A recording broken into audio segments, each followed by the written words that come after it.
Hey guys, Reef Spy here. Today I need to do some emergency fragging. Over here is the SPS side of my tank. So I have mostly SPS corals all along here. And a couple of weeks ago, I think my alkalinity had dropped lower than it should have. I think it went down into the sixes, and I normally keep it in the eight, try to keep it sevens, high sevens, eight range. And I noticed, a lot of my acros not looking too good, and wasn't quite sure what was going on. And I finally think it was my parameters were just out of control. So I've gotten everything stable. I've been testing every couple of days. That's part of the problem. I got lazy, and I made some adjustments to my dosing, and I needed to put more two-part into the system each day. So that's all taken care of, and alkalinity, calcium seems to be pretty stable now. So what had happened on one of my acros is that green one, which was actually one of my first acros. And it was I grew that from a little tiny frag, and it got to be quite a large colony. But over the last couple of weeks, it has been slowly dying on me.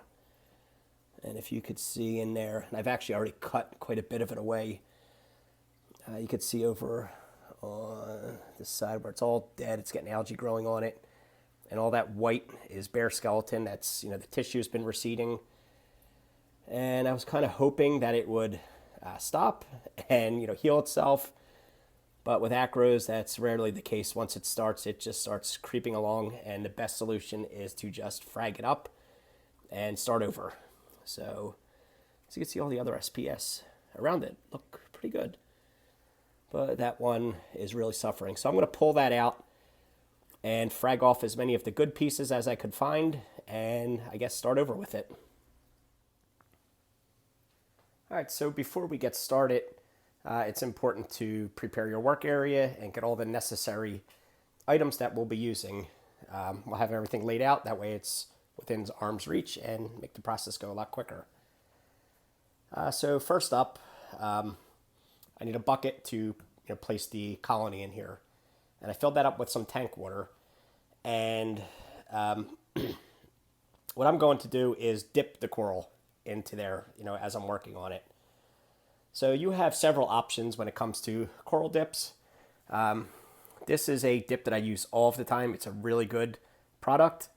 And, it gets rid of hitchhikers, but it also does help heal any ailments that might be happening with the coral. So I was reading the back of it, and one thing that this says is contains no iodine in the ingredients. Now this is a new dip that I just got in the latest my aquarium box, which is a coral disinfectant, and I'm looking onto the back here, and this one contains elemental iodine. So I know iodine is a pretty good disinfectant, and if this is maybe some sort of a bacterial infection on my coral, maybe this will be a better bet. I'm going to go and try this one. Like I said, it could have been the alkalinity swing, or it could be some sort of bacterial infection. All the other corals seem to be doing okay and have adjusted appropriately. This one, however, started losing tissue at the bottom, and it's been slowly creeping up for the last couple of weeks. So I go ahead and mixed up the proper dosage of the reef dip from Seachem. And I'm going to go get the coral and put it in there. So some other things we're going to need. Since this is an acro, we're going to need to cut it. So I'm going to be using these stony coral cutters. Again, I sound like an advertisement, but this came in last month's my aquarium box. So brand new bone cutters. I'll be using these to frag it up. You're going to need some reef glue. Like I said, it sounds like an advertisement, but it's not. I got this. I got some frag plugs, everything in the latest my aquarium box, but you're gonna need some reef glue, so you could use something like this. Comes in a tube. This came from Bulk Reef Supply. I've already got this one open, so I'll probably use this one. Same thing, just different packaging. You're gonna need some frag plugs. So here's some different samples. You could use this style, or I've also got a bag of standard plugs. I'll probably use these. Put that one aside. If you notice, I'm wearing gloves. Always a good idea to have some gloves when you're fragging up corals. You don't know what sort of toxins are there, and it may irritate your skin. Eye protection. I'm wearing glasses right now, so I don't need to worry about that, but something else to consider. You don't want one of these little bits of coral flying off and hitting you in the eye. I've got a little tray here that I can work in case I spill anything. It'll go into the tray. And then just this little piece of pipe that I'll sit there and take my frag plug and drop it in there while I'm working. That way I can glue the frag onto there without it moving around. So that's the prep work, setting everything up. Let me go get the coral and we'll start fragging. So this is the colony we're going to be working with today. As you can see, there's quite a bit of dieback. And this all used to be a nice bright green color, this entire piece. And somehow at the bottom, it started losing skin, and it's been slowly creeping its way up the base. And it basically stopped at the bottom for a while, and I was okay with that since the top was good. But then it slowly started creeping around and eating off the skin from the top layer, and not sure why.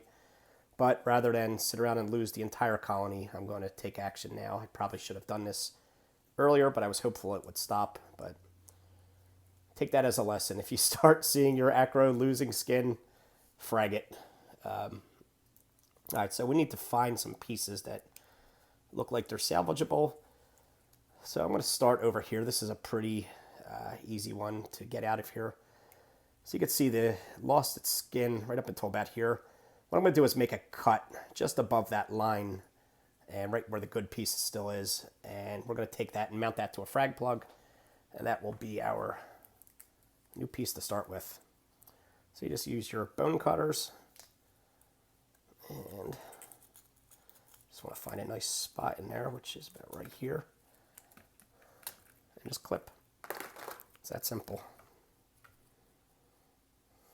So this is the piece I came up with, and I wanted to make my cut above the line, which I think I've got it. And next thing I'm going to do is I just want to clean this up, make this a nice flat surface to work with.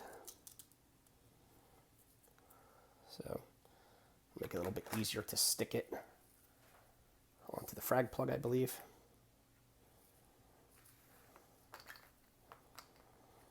All right, so here's the plug. I'm going to give it a quick rinse.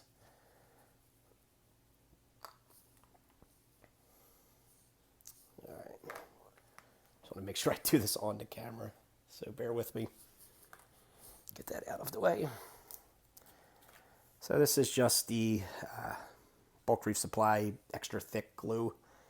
And I'll just put a nice glob on the center of the frag plug there. Just leave that sit there. And I'm going to take the coral frag and just mount it to the piece and just have to hold it there for a few seconds until it wants to stay for itself. And this will take a few minutes to dry, but you can see we have the frag securely mounted to the base there. And then what I'm going to do is take this plug and I'm going to go put this into the frag rack over my frag system. Sorry about the focus, if you could see that. So let me go put that over there and I'll do another one. Okay, so the next piece I am going to go for is this one going straight up. I'm going to make a cut as close down to the base as I can, and I think that'll mount nicely onto a plug.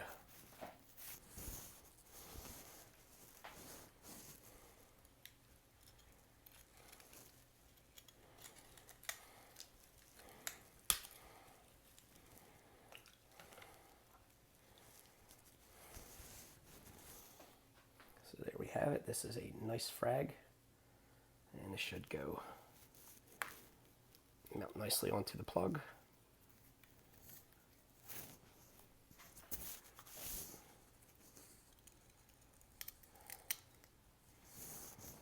Just want to make sure the bottom is as flat as it can be, so it will stand straight up on the plug.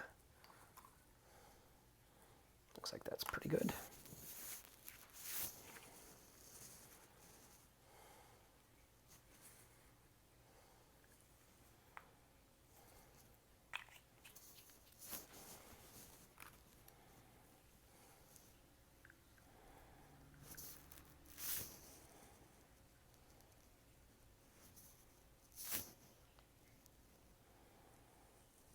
After a few seconds, it starts to hold on its own, and it's by no means dry yet, so you don't want to move it around too much. But if that stays this way, and I could go put this into the frag tank now, it'll dry like that and make a pretty secure connection. So I've got, quite a bit more fragging to do on this thing. So I'm going to go ahead and do them. I'm not going to film all of that. But this is what I'm going to try and do to save this colony. I'm by no means an expert at any of this, but I have fragged things in the past, and this is how I've done it, and they have gone on to grow into new colonies. So hopefully, these pieces will survive and go on to make, nice colonies that I can put back into my main display, or maybe trade or sell to, trade to some friends or sell them off. And, this coral will continue to live on. So if you have any comments or, hey, if you know any better ways to do this, or if I'm doing anything wrong, please let me know, because I'd rather learn how to do it right than continue to do something wrong.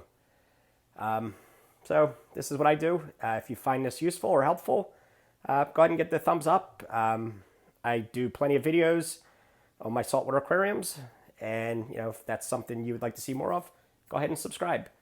And I'll catch you guys in the next video. Thanks for watching.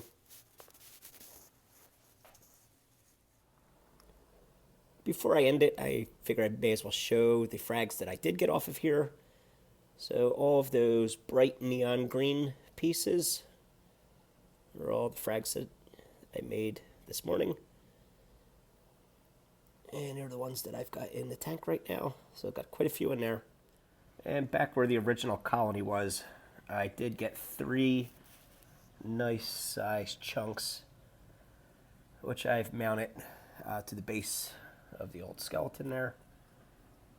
So hopefully they will grow back and reform the former glory that was once that green acro. And there's still some left on here that I could frag up, I think. So I'll have to get to that. But anyway, that's everything. This is an orange gel filter that I have on the camera now. All right. Thanks, guys. Catch you next time.